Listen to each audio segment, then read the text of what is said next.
Câmara Total de volta ao vivo nesta terça-feira. A Mina Abreu está de volta aos nossos estúdios, primeiro com as notícias da metrópole, agora com as notícias do Legislativo, porque nós tivemos a reunião da Comissão Especial de Estudos que analisa os impactos da Covid-19. Né, Mina Abreu? Seja bem-vinda e boa tarde. Boa tarde. Esta foi a 5ª reunião da comissão que analisa os impactos econômicos e sociais.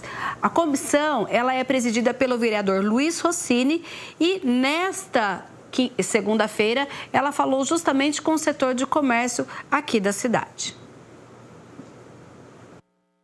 O objetivo da comissão é fazer um diagnóstico de como a pandemia da Covid-19 está impactando os diversos segmentos da nossa cidade. É a 5ª reunião, nós já recebemos aqui um representante do segmento das escolas particulares de educação infantil, representante da Unicamp, que fez um relato de como a economia impactou a própria universidade, as medidas que eles adotaram, um representante de bares, restaurantes, que também é um segmento, está todo dia na mídia, E nós temos já programado outras representações para participar. A reunião contou entre vereadores também com o diretor da Associação Comercial e Industrial de Campinas, que falou sobre a situação. O objetivo é dar uma ideia de que o que representou para Campinas e especificamente para o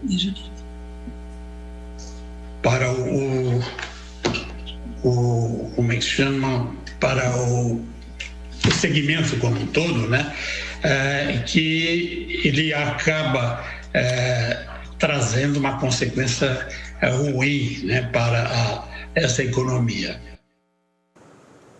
Laete Martins apresentou dados e fez aí uma relação entre a Covid-19 e a queda no emprego em Campinas. Se você considerar que a Covid ela começou a aparecer em março, meados de março, e ela especificamente só em Campinas, nesse primeiro impacto, nós tivemos quase 4.000 demissões, por causa desse primeiro impacto da Covid na área empregatícia.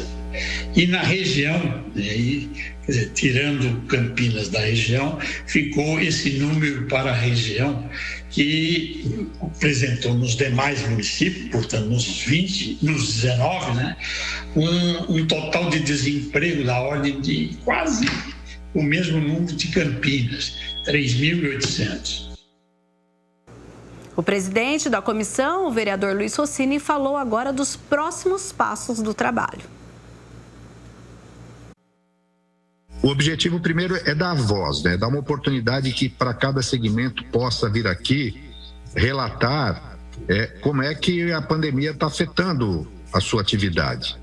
E isso vai ficar registrado nos anais da Câmara. A gente quer, a partir desse diagnóstico, inclusive, construir um documento que possa servir até de consulta no futuro, para a gente não esquecer, inclusive apontar, às vezes, ações ou tentativas que não foram exitosas, outras que foram mais exitosas, e preparar. Esperamos que isso não volte a acontecer, mas que a gente, no futuro, saiba como lidar nessas ocasiões. Nós já temos também, sinalizada a participação do secretário municipal de Educação, do secretário municipal de Finanças, para a gente também, a gente está ouvindo a sociedade civil nos vários segmentos, estamos aguardando, e aí foi importante que a gente tocou nesse assunto, ver se tem a confirmação de um representante do CIESP, no diretório da regional aqui da Fiesp, da nossa região. Enfim, nós estamos aos poucos identificando pessoas que queiram e possam contribuir aqui com a comissão. E, Mina Abreu, além desta reunião, a Comissão Permanente de Cultura também se reuniu ontem, Isso, ela realizou a 3ª reunião e ontem foi a discussão do papel cultural e social e de memória da Fazenda Roseira e a segurança na região. Quem traz as informações é o repórter Michel Amorim. Eu converso agora com o vereador Paulo Búfalo, ele que é presidente da Comissão de Cultura da Câmara. Vereador, o senhor trouxe na pauta da reunião da Comissão de Cultura a Fazenda Roseira, né? O que ficou definido sobre este tema? Não, sobre esse tema é importante salientar que a Fazenda ela vem já enfrentando durante alguns anos, né? Situações de depredações do patrimônio, furtos de cabos, de equipamentos da fazenda, e é um espaço público, um espaço de resguardo da cultura do povo negro, um espaço de educação e cultura populares. Então, ao pautar a Fazenda Roseira aqui, nós queremos efetivar essa cobrança, inclusive, ao poder público municipal, para que garanta, né, a manutenção do espaço do entorno, as condições de segurança da fazenda, e sendo um patrimônio público municipal, o jongo Dito Ribeiro que se organiza lá dentro, e todas as atividades culturais e manifestações que são provenientes de lá, necessitam que o poder público municipal não assista só, não olhe só para essa situação e não tome iniciativas. Então, a ideia hoje foi fazer uma cobrança ao poder público municipal para que cumpra a sua tarefa. Agora, qual é o próximo passo da comissão? Fazer alguma indicação, requerimento? Como que vai ser o trabalho da comissão? Isso, uma das questões é que os gestores da Casa de Cultura já dialogaram com o governo municipal. Então, nós vamos reforçar, através da comissão, as cobranças que já estão documentadas, que dizem respeito à manutenção, segurança do espaço, iluminação pública ali do entorno e condições de acesso para a comunidade. E, além disso, trabalhar com o poder público municipal para que haja uma continuidade, porque é isso que dá sentido à política pública de cultura, né? Nesse sentido, citar outras casas de cultura aqui do município que foram citadas na discussão, seja o Casarão de Barão Geraldo, seja a Casa de Cultura Ibaú, a Casa de Cultura Tainã, o que demonstra para o município que nós precisamos de uma política pública voltada para esses espaços, respeitando, evidentemente, os sujeitos, quem já desenvolve os projetos, mas como iniciativa do poder público para poder potencializar essa política tão importante para a nossa cidade, né? E outro tema discutido na reunião, que inclusive contou com a participação de uma representante do Centro Cultural Casarão de Barão Geraldo. O que está acontecendo lá, vereador? Não, o que acontece é que o Casarão ele fica num bairro lá de Barão Geraldo, né, o Terras de Barão, que pretendem, a comunidade decidiu, sem dialogar com o coletivo gestor do Casarão, pelo fechamento do bairro, restrição de acesso, enfim. Isso isolaria, né, esse espaço tão importante para a cultura ali no distrito e para toda a cidade, né? Visto que o próprio Jongo Dito Ribeiro, quando iniciou as suas atividades, né, usou muito tempo, né, o espaço ali do Casarão de Barão para poder constituir, fazer festas, enfim, e desenvolver a sua tradição cultural.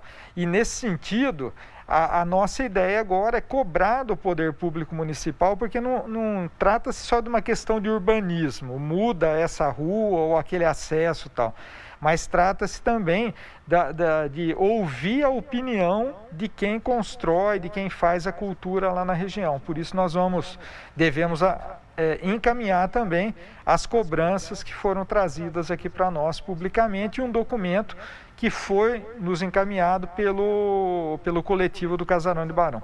Vereador, eu quero agradecer a entrevista e só reforçando que na próxima semana tem também encontro da comissão. Isso, bem lembrado, no dia 6 de maio, às 10 da manhã, já é dentro da programação da Semana Milar Alves no município, né?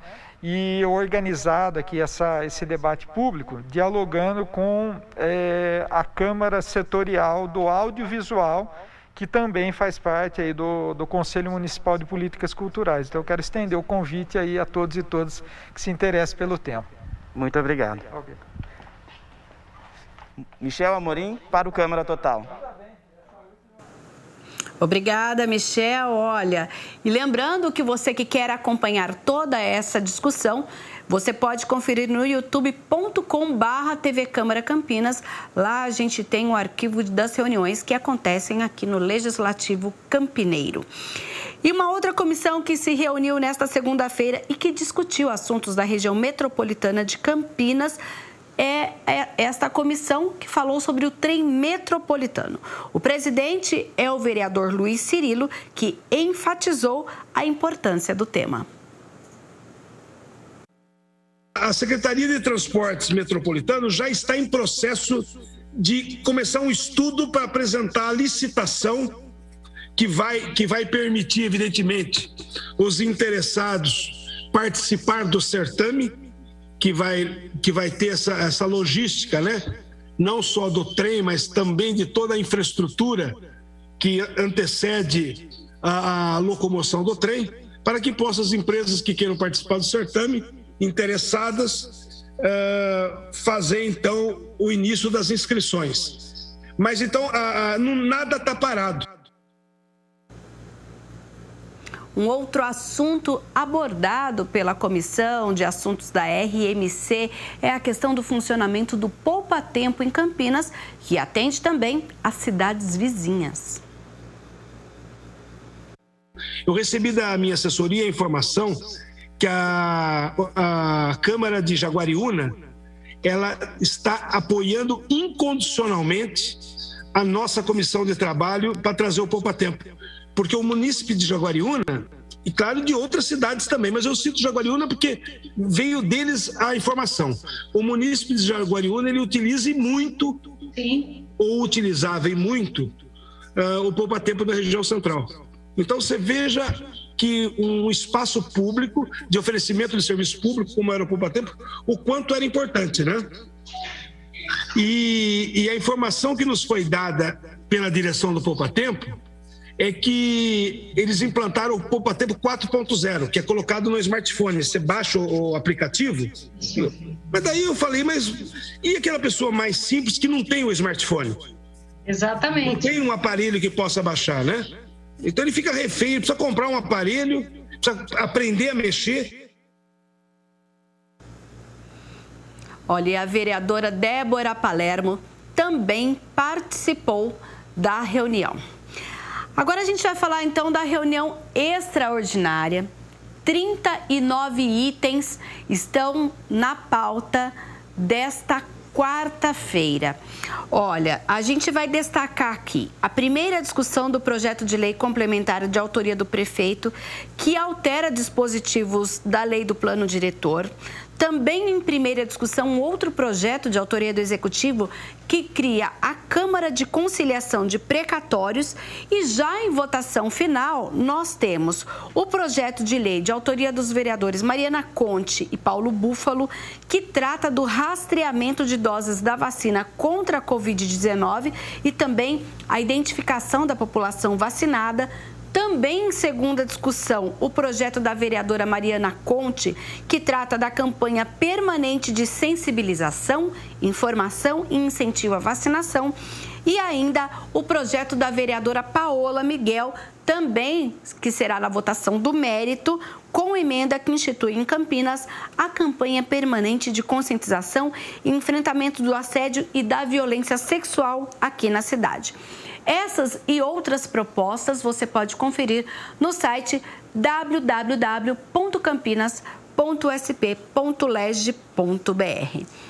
Minabreu, agora a gente continua falando sobre a atividade parlamentar, sobre as moções que os parlamentares têm à disposição para manifestar o seu repúdio, a sua questão de aplauso, e a gente começa com o vereador Luiz Rossini, né? Isso mesmo. Todas as moções que nós vamos falar agora, elas estão na pauta desta quarta-feira, dentre esses 39 itens.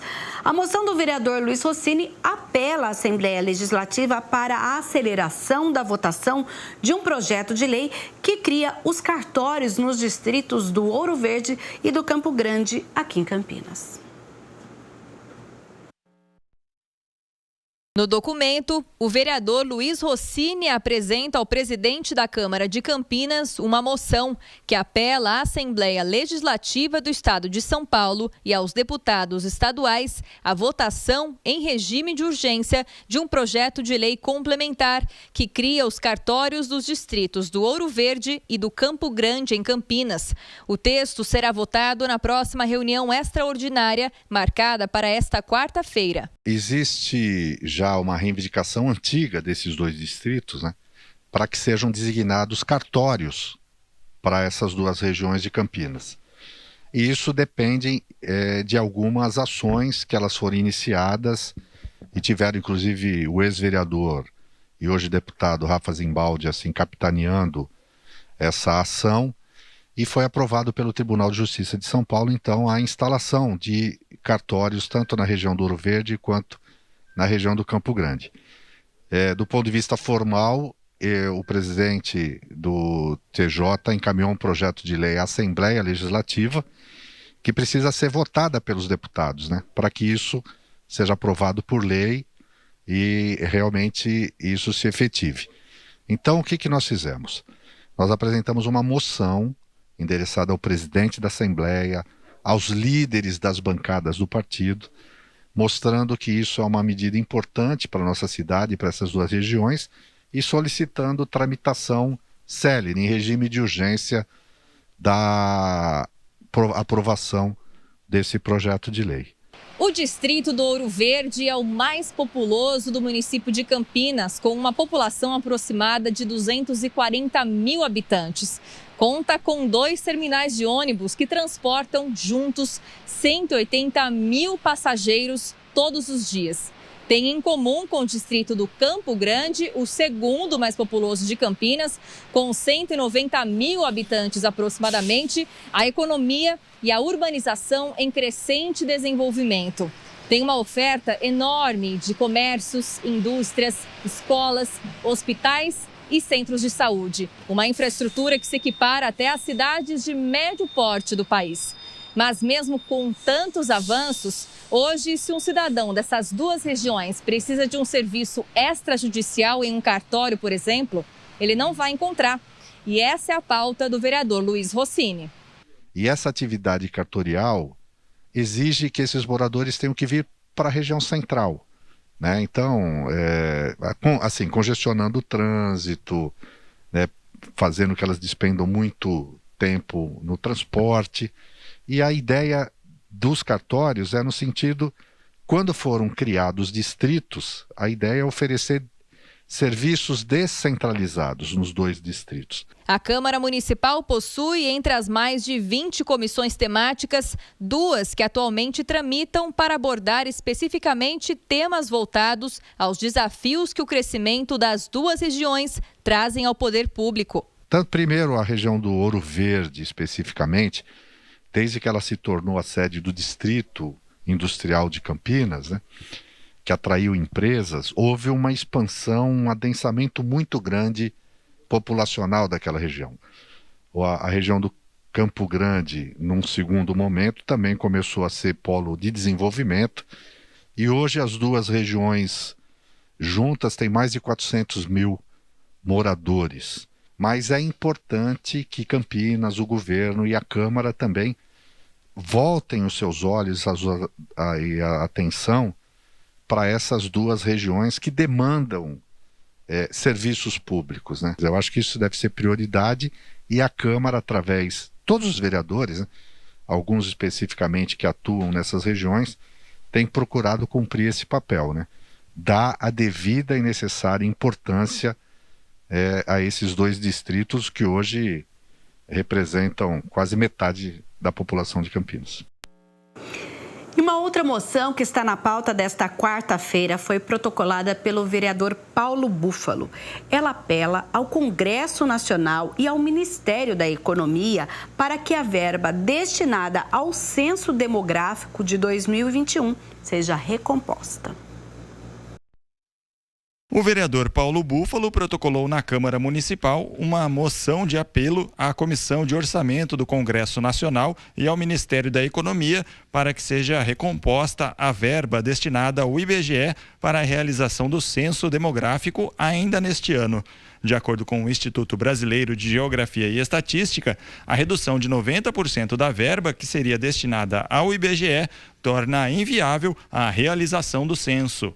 Este censo é fundamental, pois se trata da principal base de dados de formulação de políticas públicas para todo o país e uma referência para financiamento dessas políticas. Para o parlamentar, o estudo do censo pode contribuir até mesmo no enfrentamento à pandemia do novo coronavírus no Brasil. Nesse momento de pandemia, pode servir para direcionamento das campanhas de imunização, destinação de insumos e materiais de combate à Covid. Se for aprovada no plenário, a moção passará a representar a opinião da Câmara Municipal a respeito desse tema. Para o vereador Paulo Búfalo, é importante que o governo federal reveja a posição do orçamento para a realização do censo em 2021. É fundamental que consigamos sensibilizar o governo federal e o Congresso Nacional para recomporem o orçamento e que o Instituto consiga realizar esse censo, tendo início ainda no ano de 2021. E uma outra moção também que está na pauta desta quarta-feira é de autoria da vereadora Paola Miguel, que pede ao Ministério da Educação que não pare de oferecer alimentação para crianças da educação básica por meio do PNAE, que é o Programa Nacional de Alimentação Escolar. A moção de autoria da vereadora Paola Miguel é de apelo e pede ao Ministério da Educação que a alimentação das crianças não pare neste período de pandemia. A gente sabe que sem as escolas, uma boa parte das crianças e adolescentes, eles não têm como se alimentar. Eles faziam, antes da pandemia, 70% da alimentação era feita na escola e somente o jantar muitas vezes que era feito em casa. Então, sem esse recurso, que é justamente destinado aos agricultores familiares, essas crianças, sem essa cesta básica, sem essa cesta de hortifruti, essas crianças ficam sem se alimentar. A cada 10 lares, 4 não tem alimento para as crianças. A alimentação oferecida é por meio do PNAE, programa do governo federal que envia verba para a alimentação dos estudantes. O Programa Nacional de Alimentação Escolar oferece comida para as crianças da educação básica. E boa parte dessa alimentação é adquirida em horta como essa aqui. Só para se ter uma ideia, nessa horta, tudo que se produz vai para a escola e creche aqui da cidade. Por isso, o que a vereadora pede é que este programa continue mesmo em período de pandemia. Assim, as crianças vão ganhar alimentação e os pequenos agricultores não ficam no prejuízo. A ideia da parlamentar é manter a nutrição das crianças assim, bem farta e saudável, com tudo fresquinho. A única coisa que a gente quer é que isso continue e que isso sejam geradas cestas de hortifruti que sejam entregues para as crianças, para as famílias conseguirem se alimentar e tentar um pouco nesse momento barrar a fome que é tão crescente no nosso país. A senhora recebe essas demandas? Tem gente passando fome, tem crianças passando fome já que não estão frequentando a escola? Tem muitas crianças, muitas pessoas me ligam, pedindo cesta básica, ajuda. A gente sempre recomenda se inscreverem no programa municipal que teve de arrecadação de alimentos, ou então iniciativas de algumas outras entidades que a gente tem percebido, que a gente também tem ajudado. As crianças, dessas famílias que entraram em contato comigo, elas não estão numa situação extrema. mas já não conseguem fazer 3 refeições por dia. Geralmente é só o almoço, só o jantar e uma bolacha. Então, aquela complementação alimentar, né? Café da manhã, almoço, jantar, isso não existe mais. Então, essa nossa preocupação, até por questão de desenvolvimento, né? A gente sabe que a fome, principalmente na primeira infância, afeta muito o desenvolvimento, não só o desenvolvimento escolar, mas também crescimento, desenvolvimento de QI e outras atividades que essas crianças não conseguem ter por conta da falta de alimento. E ainda falando sobre o combate à fome, uma outra moção que está na pauta desta quarta-feira é de autoria do vereador Eduardo Magoga. Ela justamente é direcionada ao governo federal para o combate à fome no nosso país. Acompanhe. Na 13ª reunião extraordinária, foi aprovada a moção de autoria do vereador Eduardo Magoga, assinada também por mais 17 parlamentares, que apela ao presidente do Brasil, Jair Messias Bolsonaro, à criação de um decreto-lei emergencial para o combate à fome. Vamos pegar aqui um saco de arroz, a data de validade dele seja de 365 dias. O que eu estou pedindo é que o governo federal reconheça, pelo menos desses 365 dias, um dia que esse alimento possa ser doado. Então, na embalagem do produto viria com 2 datas. Uma data de validade do produto, que contaria com 364 dias, e um dia da validade daquele produto destinado à doação, que é o selo Brasil contra a Fome. Pensando em regulamentar o produto dentro do tempo determinado do fabricante. Então, nós não estamos nem aumentando o prazo, estamos só pedindo para a indústria escolher um dia daquele dia para poder fazer a doação legal, para que a empresa possa trabalhar com o produto na sua prateleira sem preocupação de data de vencimento. Segundo um levantamento feito pela Rede Brasileira de Pesquisa em Soberania e Segurança Alimentar Nutricional, no início de abril, mais de 19 milhões de pessoas passaram fome no fim de 2020 por conta da pandemia, o que leva esse número registrado o dobro de 2009, e o Brasil chega ao mesmo patamar de 2004. Tirar toda essa burocracia e poder ajudar a concretizar mais doações por parte das empresas, tirando a responsabilidade delas de ações na justiça por estarem fornecendo aí alimentos com datas de validades vencidas. No documento, a Câmara de Campinas apela para que seja criado o selo Brasil contra a Fome. Lá no distrito de Nova Aparecida, onde eu moro já há mais de 30 anos, tenho meu comércio lá há mais de 27 anos, aquela região é uma área que obteve muita ocupação em pouco tempo. Então nós vemos realmente muitas famílias que vieram de muitos estados e que passam dificuldade. E a relação Eduardo Magoga, Duta Peceiro, comerciante ali, é muito próxima. Então eu vejo mesmo a necessidade. O que você tiver de alimento, você não consegue, você só consegue amenizar, mas você nunca consegue entregar para todo mundo que está precisando. Então é importante essas ações. Lembrando que as 3 primeiras moções que nós mostramos aqui estão na pauta desta quarta-feira, e esta última moção de autoria do vereador Eduardo Magoga, ela foi aprovada na semana passada. As moções que são aprovadas pelo plenário são encaminhadas às autoridades e demonstram aí o posicionamento da Câmara Municipal de Campinas acerca dos mais diversos assuntos. Minabreu, hoje é dia 27 de abril, Dia Nacional dos Trabalhadores Domésticos, e teve homenagem na Câmara. É isso mesmo, o projeto foi aprovado na semana passada e olha só, hoje é comemorado o Dia Nacional dos Trabalhadores Domésticos e, em homenagem à data, 2 mulheres de Campinas que têm uma trajetória de luta para contar receberam uma honraria da Câmara Municipal. A gente vai conhecer agora essa reportagem. Eva Grécia dos Santos, casada, 3 filhos, na luta há 4 anos e trabalhadora doméstica há 12 anos. Essa é a descrição da dona Eva em um antigo folhetim do Sindicato das Trabalhadoras Domésticas de Campinas, da qual fez parte na luta por melhorias para a classe trabalhista. Não foi fácil. Foi uma luta que não foi assim conquistada de imediato. Foi na luta do dia a dia. Não foi fácil porque a gente, como mãe de família, assumir um compromisso lá fora, assumir a casa da gente, assumir a casa da patroa, foi luta. Com 3 filhos pequenos. Porque as domésticas foi uma classe que sofreu muito. No início, até o sindicato, até se formar o sindicato, que começou a reivindicar os horários, tudo, os dias, as horas trabalhadas, foi uma conquista muito grande para as domésticas.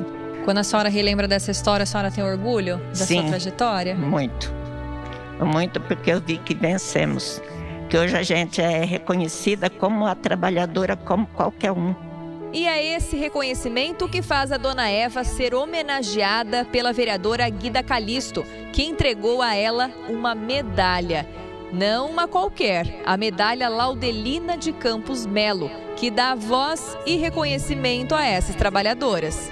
A Eva tem uma história de luta desde a formação do Sindicato das Trabalhadoras Domésticas. Ela, enquanto trabalhadora doméstica, trabalhou num período que não tinha nem direito a descanso semanal, ou seja, trabalhava de segunda a segunda. Na trajetória dela de vida, de organização de luta, ela foi uma das mulheres que participaram, né, que conseguiram, com muita luta, com muita organização, também avançar nos direitos que hoje as trabalhadoras domésticas conquistaram. Então, ela faz parte de toda essa trajetória. A medalha Laudelina de Campos Melo é uma importante honraria que homenageia mulheres que tenham se destacado em ações de políticas sindicais ou movimentos populares, dentro e também fora do município de Campinas. Contempla 2 mulheres por ano e é entregue sempre na semana do dia 27 de abril, em homenagem ao Dia Nacional dos Trabalhadores Domésticos. Para fazer essas homenagens todos os anos, o vereador ou vereadora precisa apresentar aos demais membros da casa um projeto de decreto legislativo. O que foi apresentado pela vereadora Guida Calisto foi aprovado por unanimidade, com 23 votos favoráveis.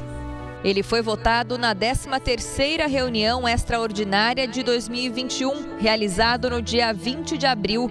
É a continuação da honraria que existe desde 2004 na Câmara de Campinas, por iniciativa da ex-vereadora Maria José da Cunha.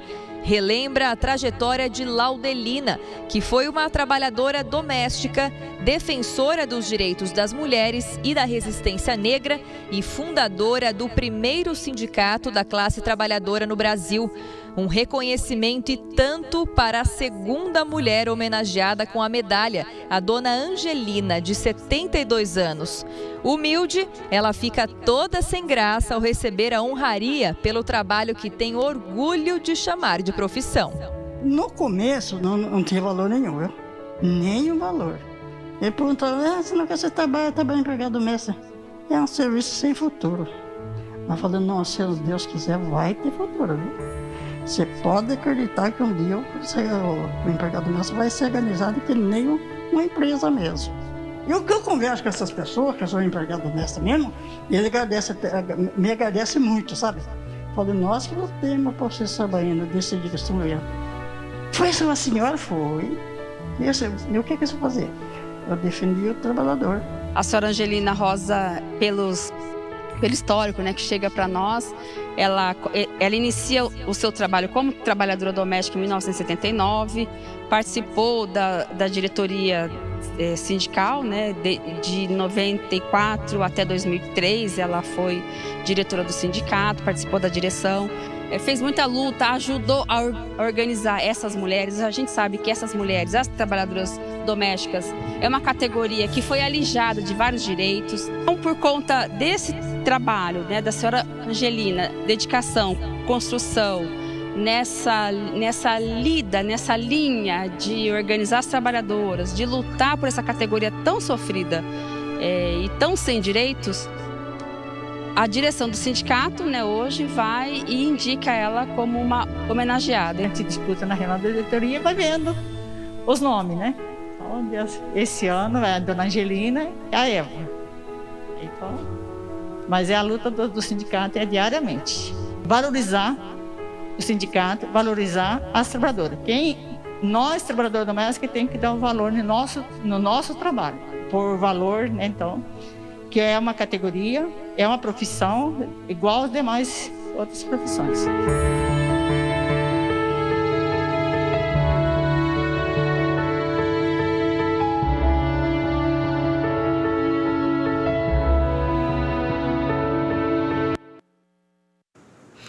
Importante homenagem aí à dona Eva e à dona Angelina. Lembrando que a medalha Laudelina de Campos Melo é uma das 34 honrarias entregues pela Câmara Municipal de Campinas. Anteriormente à pandemia, nós tínhamos aqui no plenário da Câmara uma solenidade para a entrega dessas honrarias. Por conta da Covid-19, alguns parlamentares resolveram então fazer essa entrega informal, ou seja, homenagear essas pessoas mesmo nesse período, mas aí com essa entrega como foi feita aí pela vereadora Guida Calisto. Tá certo, então, Mina Abreu, muito obrigado pelas notícias do Legislativo. Amanhã nós temos reunião extraordinária. A partir das 9 horas da manhã e daqui a pouco, às 2 da tarde, nós também temos reunião de comissão aqui na Câmara de Campinas. Combinado, então, na quinta-feira você conta tudo pra gente. Combinado até quinta-feira.